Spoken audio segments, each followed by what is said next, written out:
Welcome back to Uprising. I'm Sonali Kolhatkar. After facing mounting pressure from fans on social media, R&B star Lauryn Hill announced on May 5th that she was canceling her upcoming concert in Israel. On her website, she stated that she wanted to be a presence supporting justice and peace, but because she was unable to organize a similar concert in the occupied Palestinian territories, she canceled her Israeli appearance. While she didn't explicitly state support for the burgeoning boycott, divestment, and sanctions movement, Hill is one of a growing number of artists respecting a cultural boycott of Israel over its treatment of Palestinians. But the increasing absence of art and music in Israel as a political act stands out in stark contrast to the blossoming of music in the occupied territories, particularly among young Palestinians.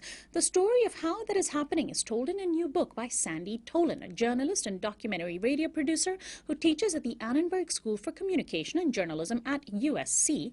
In Children of the Stone, The Power of Music in a Hard Land, he introduces readers to Ramzi Hussein Abu Redwan, a Palestinian composer and educator whose journey took him from Palestinian refugee camps to an international education in music after he discovered the viola as a young man. Years later, he founded several music schools in the West Bank and Palestinian refugee camps. Sandy Tolan is a radio documentary producer who's created dozens of pieces for NPR and PRI. He's a co-founder of Homelands Productions, author of The Lemon Tree and Hank and Me. He's currently an associate professor at the Annenberg School for Communications and Journalism at USC, and his new book is out right now, and he now joins me in studio to talk about it. Thanks so much for joining us. Good to be here, Sonali. Thank you. First, let's start with Ramzi Abu Redwan. He's the guy who, as a child, was photographed throwing a stone at presumably an Israeli soldier. He was 8 years old, and in many ways, even at that young age, he became a symbol, a very different symbol to what he is today. He put down the stone eventually and picked up a viola. But tell us who he was as a child, what his background was. Well, he grew up in Al-Amari refugee camp, which is just adjacent to Ramallah. It was founded after the Palestinian Nakba, or catastrophe, the event that historians call the First Arab-Israeli War, Israelis call the War of Independence.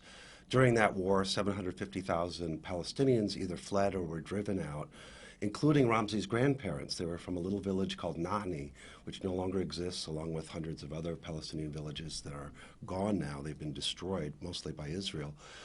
And during that time, in '48, when his grandparents went on their journey during the Nakba, they came to Al-Amari and began living there. And Ramzi grew up with his impoverished grandparents. He helped his grandfather sweep the streets. His grandfather was a street sweeper in Ramallah, and learned all about Palestine. And when the first Intifada started in late 1987, it was the kids, the Atfal al-Hijra in Arabic, the children of the stones, who were really on the front lines.